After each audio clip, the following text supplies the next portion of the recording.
भगवान ने परीक्षित जी को समझाया। परीक्षित जी ने वैसे वैसा धारण किया। श्रोता भी और वक्ता भी दोनों एक जैसे होने चाहिए। परीक्षित जी अब ऐसे हो कि एक कहे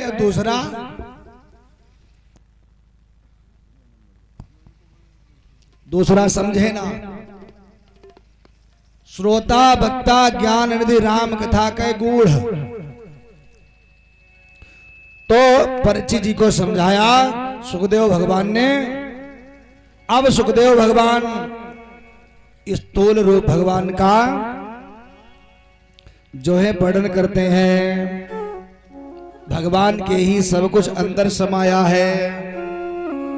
जैसे भगवान का जो तलवा है उसे पाताल लोक कहते हैं, और भगवान का जो पैर का पंजा है और एड़ी इसे रसातल लोक कहते हैं। एड़ी के ऊपर की जो गांठें हैं वो है बोले पाताल लोक कहते हैं, और दोनों गुल्फ जो हैं वो महातल लोक है। दोनों जनु हैं वो तलातल लोक है। दोनों उर हैं वो सुतल और अतल लोक है। नाभि के नीचे का भाग बोले महीतल और भूतल लोक।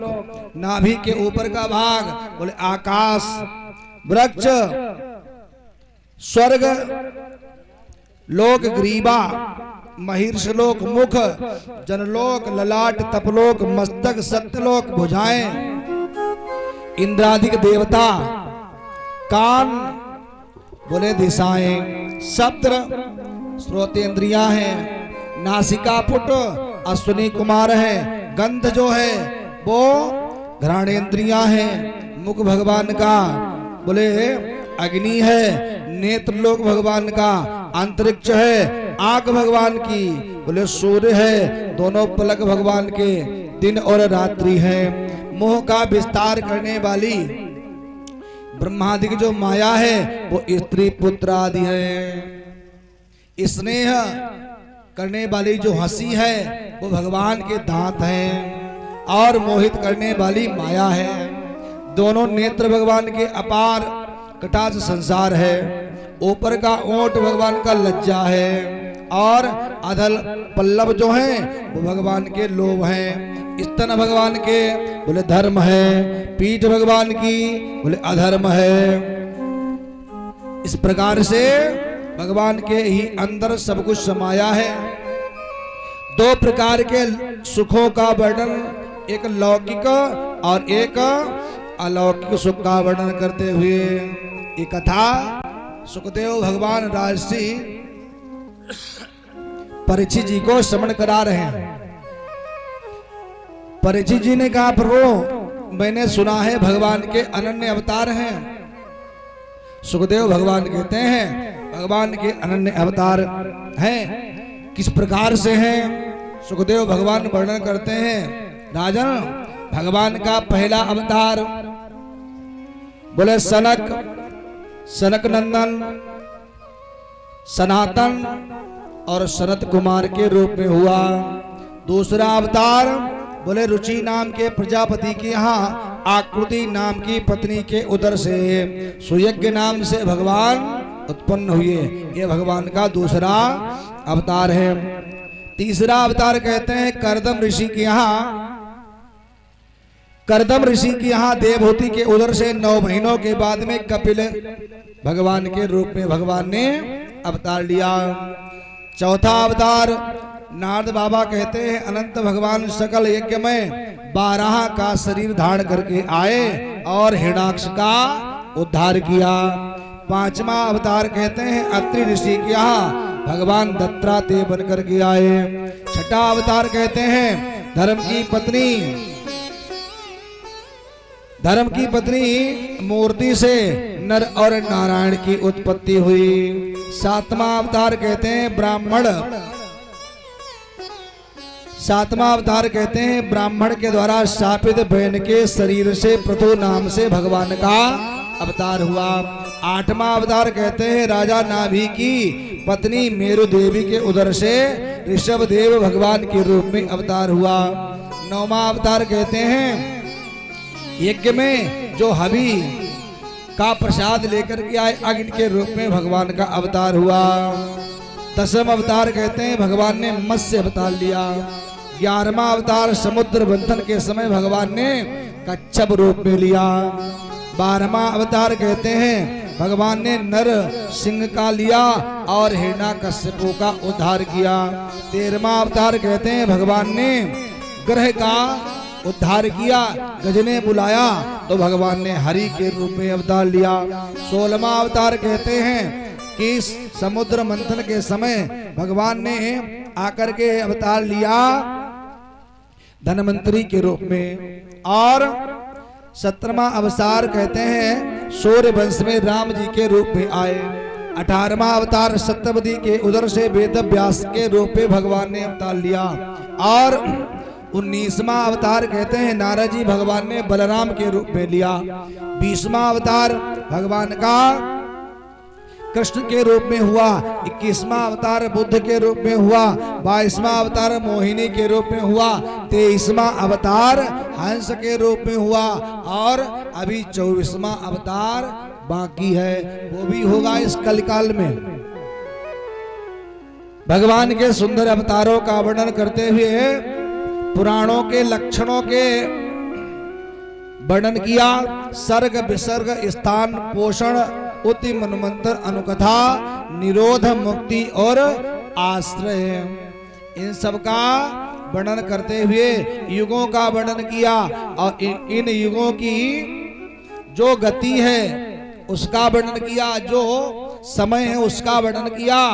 और इतने में ही परीक्षित जी ने प्रश्न किया प्रभु जी बताओ जब ये वर्णन होता है, षष्ठी होती है, षष्ठी उत्पन्न होती है, षष्ठी नष्ट होती है, फिर ये बताओ जब प्रलय होता है तो हम सब कहां चले जाते हैं? सुखदेव भगवान कहते हैं राजन, कहा कि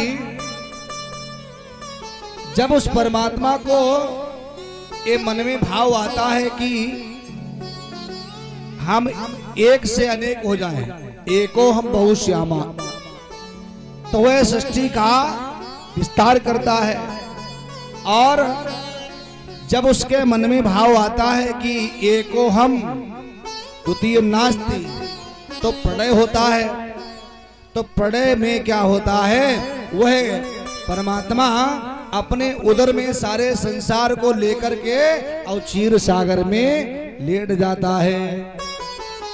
समय जब आता है तब उसका फिर संचार करता है। अच्छा, अब सुखदेव भगवान कहते हैं राजन, जब प्रलय होता है तो इस संसार में कुछ रहता नहीं है। बोले जल ही जल होता है। जब जल ही जल होता है तो जल में एक नार की उत्पत्ति होती है। नार की उत्पत्ति होती है, फिर उसका जल का मंथन किया गया। मंथन को कहते आरेण। अब नार, अब आप आरेण को जोड़ोगे तो क्या होगा? नारायण। बोले नारायण भगवान की जय हो। नारायण की उत्पत्ति हुई। नारायण की नाभि के द्वारा एक कमल की उत्पत्ति हुई। कमल के ऊपर एक छोटे से बालक ने जो है उसका प्रादुर्भाव हुआ। जब उसने चारों तरफ देखा तो उसके चार मुख हो गए। उन्हीं को चतुरानन भी कहते हैं और उनको ब्रह्मा भी कहते हैं। इनसे कहा जाओ तुम षष्ठी करो। अब ये ढूंढते रहे कि देखें मेरा जन्मदाता कौन है, जिसने हमको जन्म दिया। हजारों वर्षों उस कमल की नाली में नीचे जाते रहे, लेकिन उसका पता नहीं लगा पाया कि मैं कहां से आया। फिर बैठ गए उसी पुष्प के ऊपर। षष्ठी करने के लिए आदेश मिला, तब तक महाराज दो शब्द सुनाई दिए, ता और पा। इन्होंने तपस्या करना प्रारंभ कर दिया। जब तपस्या करना प्रारंभ कर दिया, अब तपस्या करते करते बहुत दिन व्यतीत हो गए। अब इन्हें फिर आदेश मिला सृष्टि करो। ब्रह्मा जी ने क्या किया, अपने द्वारा बोले 4 पुत्रों को प्रकट किया, सनक, सनक नंदन, सनातन और सनत कुमार। इनसे कहा जाओ तुम सृष्टि करो। इन्होंने क्या किया, पहले तो कहा मुझे वरदान दो। कैसा वरदान? बोले हम 5 ही वर्ष के बने रहे। ब्रह्मा जी ने आशीर्वाद दे दिया, बोले जाओ 5 ही वर्ष के बने रहोगे। आशीर्वाद लिया, बोले अब हम 5 ही जब वर्ष के रहेंगे तो हमसे क्या सृष्टि होगी, हम तो चले भगवान का भजन करने। ये चले गए। अब ब्रह्मा जी ने अपने द्वारा बोले 10 पुत्रों को उत्पन्न किया, मरीच, अंगिरा, पुलस्त, भृगु, क्रतु, नारद आदि आदि। इनसे कहा तुम जाओ सृष्टि करो। इन्होंने भी मना कर दिया। अब ब्रह्मा जी बैठे थे, तभी महाराज इनके मुख के द्वारा एक कन्या का प्रादुर्भाव हुआ। जब कन्या का प्रादुर्भाव हुआ, ब्रह्मा जी मोहित हो गए और ब्रह्मा जी ने विचार किया इस कन्या के द्वारा हम ही सृष्टि का विस्तार करें। पुत्रों ने कहा पिताजी तुम्हारी बुद्धि खराब हो गई, अपनी ही कन्या पर मोहित हो गए, तुम्हारी पूजा बंद हो जाएगी। और यही कारण है कि ब्रह्मा जी की पूजा इसी कारण से बंद है। अच्छा, ब्रह्मा जी मोहित हुए क्यों? एक बार एक हंस और हंसनी का जोड़ा आकाश मार्ग से जा रहा था। एक हंस हंसनी का जोड़ा आकाश मार्ग से जा रहा था। अपने दोनों पक्षी जा रहे थे, ब्रह्मा जी ने उनको देखा, मुस्कुराए।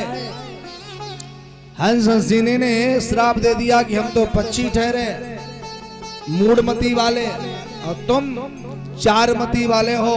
एक दिन ऐसा आएगा कि तुम्हारी भी मति जो है वो भ्रमित हो जाएगी और स्वतः अपनी ही कन्या पर मोहित हो जाओगे। ब्रह्मा जी इसीलिए अपनी कन्या पर ही मोहित हुए। इनको शरीर छोड़ना पड़ा, शरीर को पुनः धारण किया। बैठे थे, नासिका के द्वारा एक बूंद गिरा, देखते ही देखते पर्वताकार हो गया। ब्रह्मा जी ने समझ लिया एक साक्षात भगवान का अवतार हुआ। ये 12 के रूप में भगवान आए। ब्रह्मा जी से कहा आदेश करो क्या करें। ब्रह्मा जी ने कहा आदेश ये है कि पृथ्वी जो है वो जल में है और पृथ्वी को ला करके जल के ऊपर स्थापित कर दो। भगवान पृथ्वी को लेने के लिए चले, वहीं पर हिरण्याक्ष का भगवान ने वध किया और ला करके पृथ्वी को जल के ऊपर स्थापित किया। अब ब्रह्मा बाबा बैठे हैं और ब्रह्मा बाबा ने अब अपने शरीर के द्वारा 2 लोगों को उत्पन्न किया। बाबा लिखते हैं मानस में कि स्वयं भुव मनु और सतरूपा, स्वयं भुव और सतरूपा,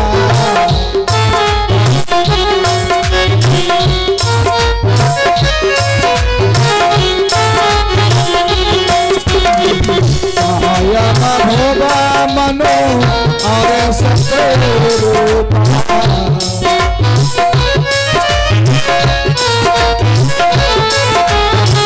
जिनते भई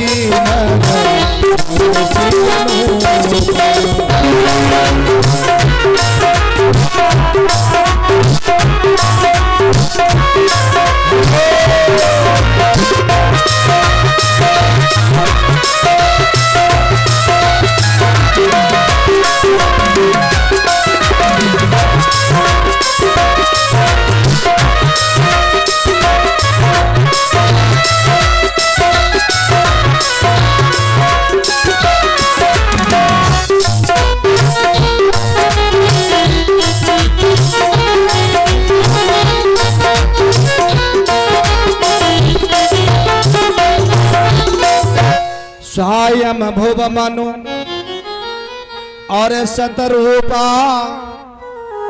जिनते भई नर षष्ठी अनुपा। स्वयंभव मनु महाराज और शतरूपा, एक भाग से मनु महाराज, एक भाग से मैया शतरूपा का प्रादुर्भाव हुआ। परस्पर में इनका पाणी ग्रहण संस्कार करा दिया गया। अब महाराज यहां से सृष्टि मानव की उत्पत्ति यहीं से हुई है। हमारी पूर्वज कौन है? मनु महाराज है, शतरूपा। मानव की उत्पत्ति यहीं से हुई है। अब महाराज सुखदेव भगवान कहते हैं, राजा इन मनु महाराज और शतरूपा मैया के द्वारा संतान की उत्पत्ति।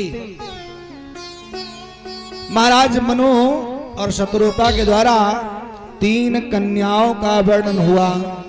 आकृति, प्रसूति और देवहूति। 2 पुत्र, प्रियव्रत और उत्तानपाद। सुखदेव भगवान कहते राजन, अब इनके विवाह किसके किसके साथ में हुए? आकृति नाम के जो प्रजापति है उनका विवाह, महाराज रुचिर प्रजापति जो है उनका विवाह आकृति नाम की जो कन्या है उसके साथ हुआ। देवहूति जो है उनका कर्दम ऋषि के साथ में विवाह हुआ। और प्रसूति जो है वो दक्ष प्रजापति के साथ में उनका विवाह हुआ। सुखदेव भगवान श्रवण कराते हैं, जो ही दक्ष का नाम सुना सुखदेव भगवान से परीक्षित जी ने कहा, प्रभु ये वही दक्ष हैं। कौन? कहा जिनकी कन्या बोले सती हैं। बोले हाँ, तो सती ने तो अपने शरीर को योग अग्नि के द्वारा यज्ञ में भस्म कर दिया था। बोले हाँ, तो बोले कैसे किया, जरा ये मैं विस्तार से श्रवण कराइए। अब सुखदेव भगवान कहते हैं, राजन सुनो। बाबा लिखते हैं मानस में कि एक बार त्रेता युग माही,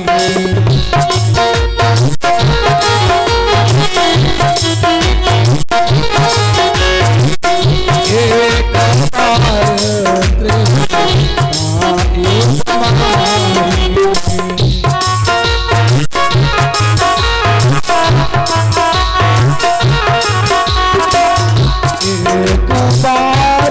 त्रेता युग माही, एक बार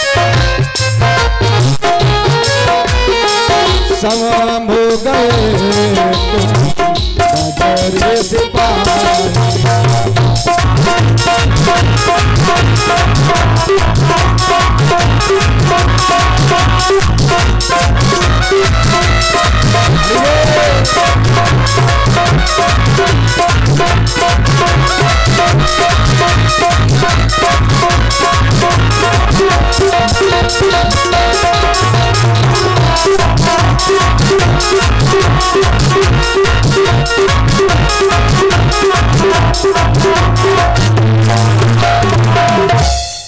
एक बार त्रेता युग माही, शंभु गए कुंभज ऋषि पाही। एक बार त्रेता युग का समय है परीक्षित जी, और कथा सुनने के लिए कौन गया? शंभु गए कुंभज ऋषि पाही। शंभु गए। अच्छा, शंभु के नाम में कितने अक्षर हैं परीक्षित जी? 2। आधा है उसका, आधा का कोई मतलब नहीं होता। तो 2 अक्षर वाले नाम के बोले शंभु गए कहा? बोले कुंभज ऋषि पाही। कुंभज ऋषि के पास में गए क्या करने? बोले कथा सुनने के लिए। अच्छा, कुंभज ऋषि के पास कथा सुनने गए, क्यों? क्योंकि भाई कथावाचक गुम्बद ऋषि जी है ना, इसलिए गए। कहा गुम्बद ऋषि कथावाचक है, बोले हाँ, लेकिन मानस को तो किसी और ने रचा है। किसने रचा? देखो, मानस को रचना करने वाले जानते हो परिचित जी कौन है? तुलसीदास जी नहीं है, तुलसीदास जी नहीं है। हाँ, रचने वाले कौन है? बाबा लिखते हैं कि रच महेश निज मानस राखा, रच महेश निज मानस राखा,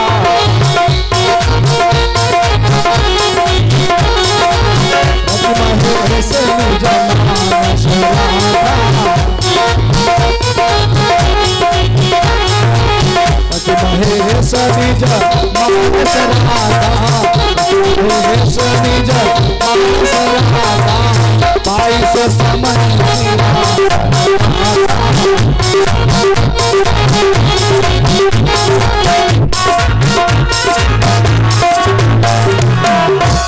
तो मानस की रचना करने वाले कौन? रचि महेश निज मानस राखा, पाई सो समय शिवासन भाखा। अच्छा, मानस की रचना करने वाले तो भगवान शिव हैं, फिर तुलसीदास जी कौन है? भाई हर बात में कहते बाबा ने लिखा, तुलसीदास जी ने लिखा, फिर ये कौन है? तुलसीदास जी।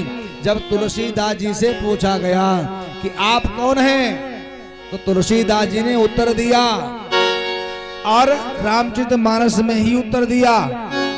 बोले भाषा बाध्य कर्म गति सोई। हमने बोले संस्कृत भाषा की जो रामचरितमानस है उसको हमने कन्वर्ट कर दिया, और फिर गीतावली में लिख भी दिया। गीतावली में इसका उत्तर भी दिया। क्या लिखा? जैसे एक संत प्राय इसका वर्णन किया करते थे कि संस्कृति भाषा नारियल। जैसे संस्कृति भाषा, इसे तोड़ना बड़ा कठिन है, जो पढ़ा लिखा है वही तोड़ सकता है, अर्थात नहीं तोड़ सकता। जैसे जट्टा वाला नारियल, उसके लिए हमारे पास कोई अस्त्र और शस्त्र नहीं है, तब तक हम जटा वाले नारियल के उसके जो जटाएं हैं उसको तोड़ नहीं पाएंगे।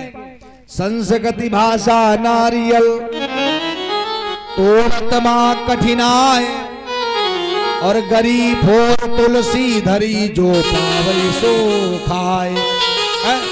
तो रामचरितमानस को उन्होंने कन्वर्ट कर दिया। बोले संस्कृत से उन्होंने अवधी भाषा में उसका कन्वर्ट कर दिया। तो रचने वाले कौन हैं? बोले रचि महेश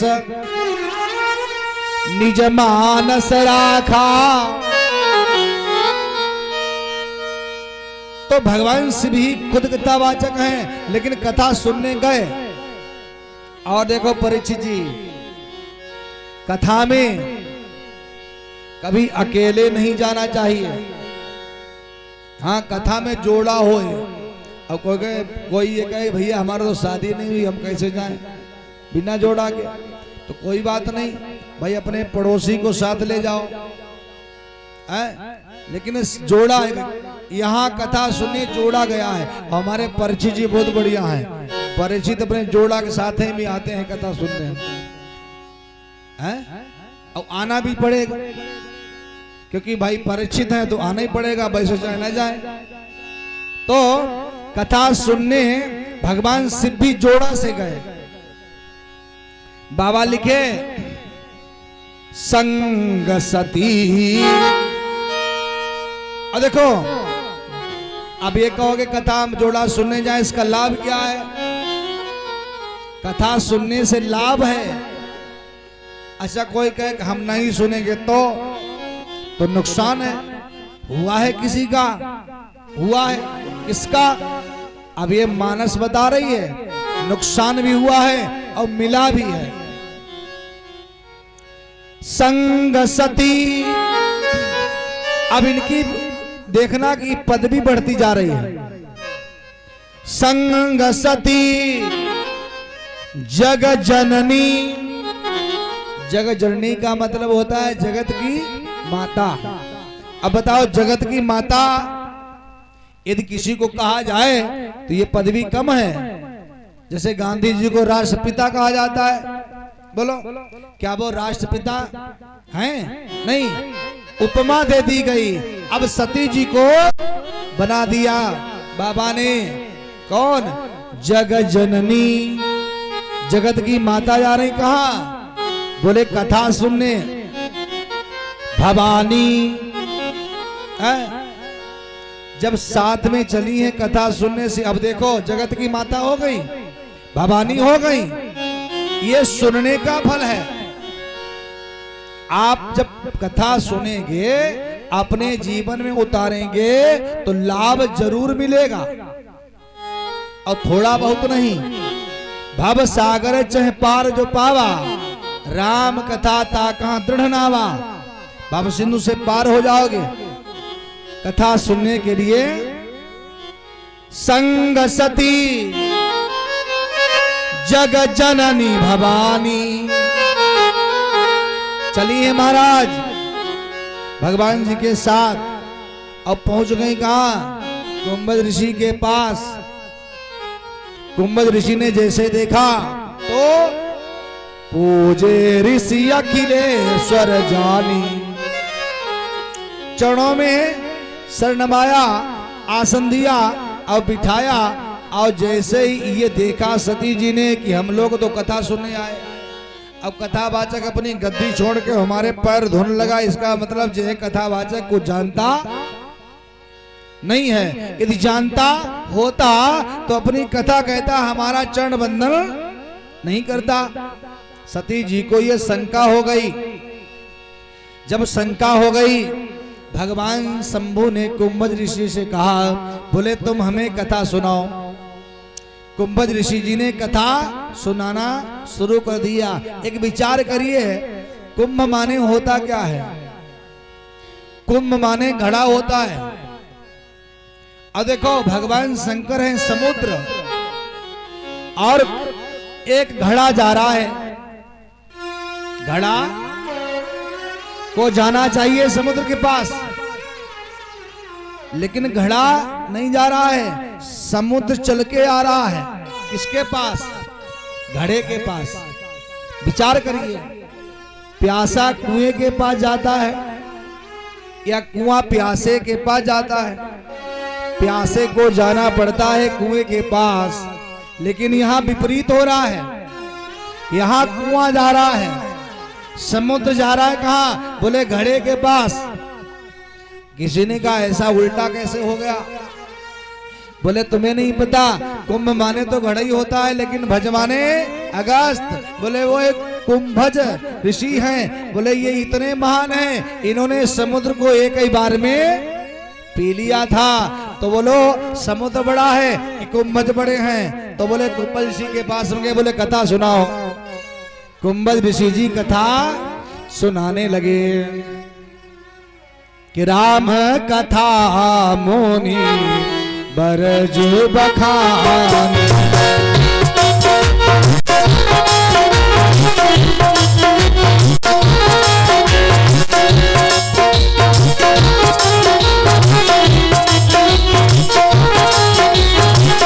राम कथा मोनी बरज बखानी,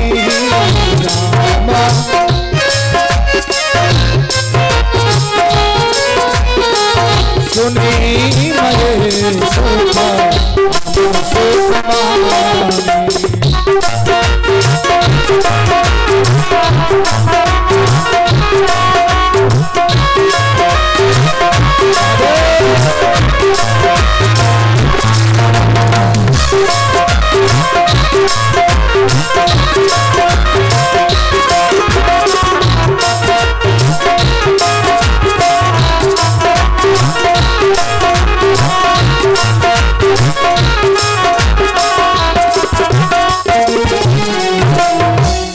राम कथा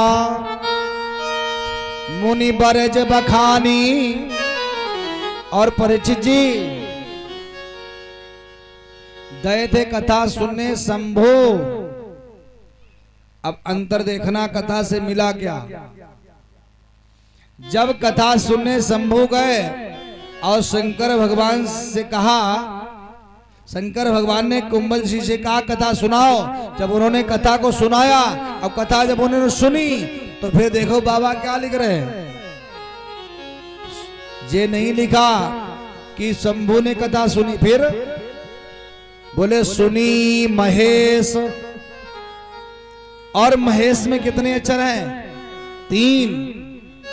सुनी महेश परम सुख मानी। दो अक्षर के 3 अक्षर वाले हो गए। अभी इनमें और भी बदलाव होगा। यह है कथा का महत्व। अब बाबा ने कथा को सुना और सुनकर के महाराज कहने लगे कि हमारा साथी बढ़िया नहीं है। हम तो कथा सुनना चाहते हैं लेकिन साथी हमारा इधर उधर मन लगाए है, इसके कथा समझ में नहीं आ रही। तो बाबा ने विदा मांगी कि मुनि सन बीरा मांगी त्रिपुरारी।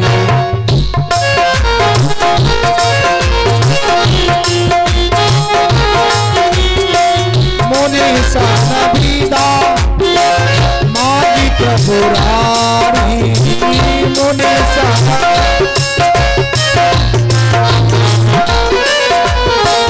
चले भवन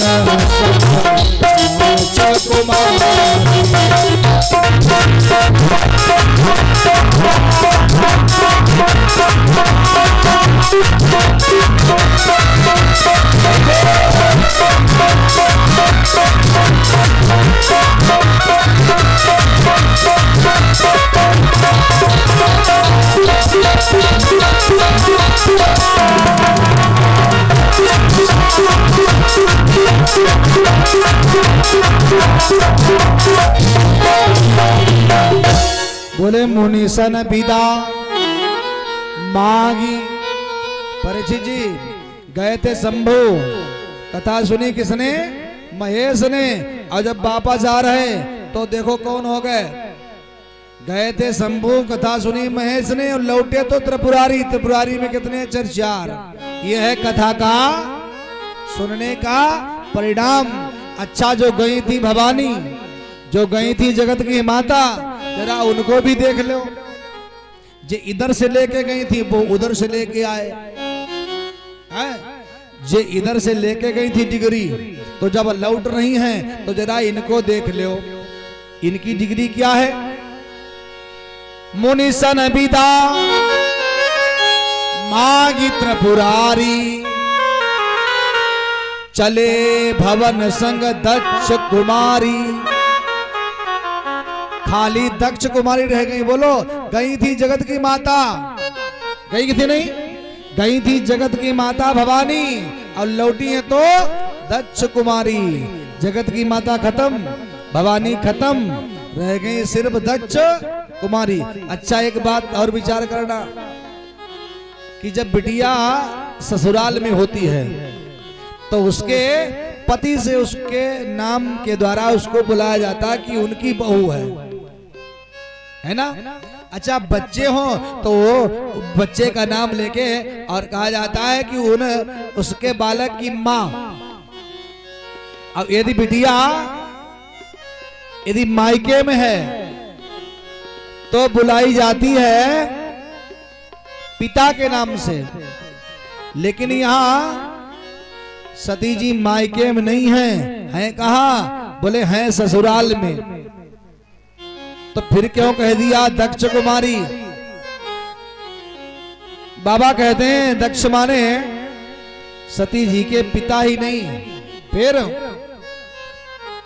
बोले दक्ष माने होता है चालाक। कहा भूत बाबन भोले बाबा एक चालाक बाप की बिटिया को लेके कैलाश पर्वत जा रहे हैं। अच्छा, तो चालाक शब्द से आज संबोधित किया है। इधर भोले बाबा कैलाश पर्वत की ओर सती मैया को लेकर के जा रहे हैं और इधर क्या हुआ, इधर हमारे मर्यादा पुरुषोत्तम प्रभु राम का अवतार हो चुका है। किते ही अवसर भन जन्म ही मारा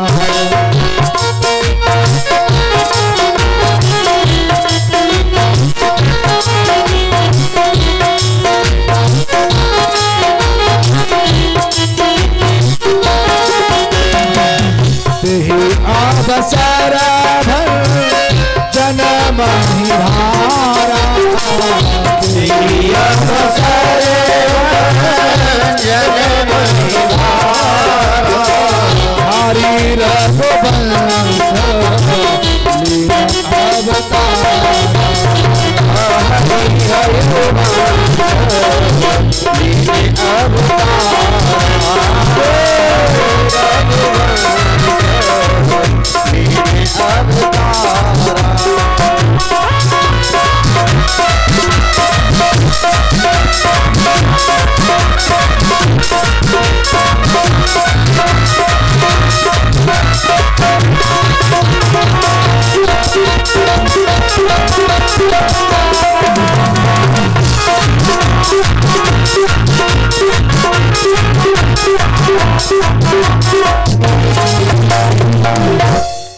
पिता बचन तजी राज उदासी और दंडक बन विचरत अभिनाशी। पिता बचन तजी राज उदासी और दंडक बन विचरत अविनाशी। राम जी का वनवास हो चुका है और इधर वनवास हो चुका और वनवास के समय में राम जी के जीवन में क्या क्या घटनाएं हो गई।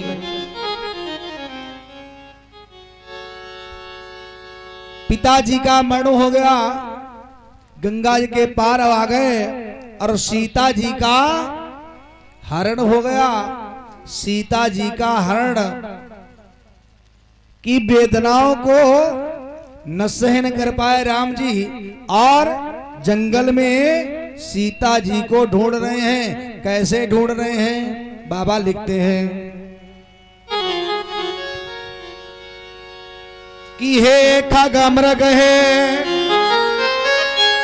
मधुकर सेनी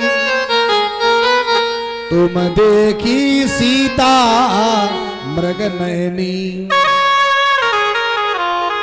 राम जी पूछ रहे हैं कि हे खग हे मृग, खग मृगों से पूछ रहे हैं और देखो पूछते उनसे हैं जो बताने के काबिल नहीं है, जो बताने योग्य नहीं है उनसे पूछ रहे हैं। अच्छा हम आपसे पूछें तो आप उसका दे सकते हो उत्तर।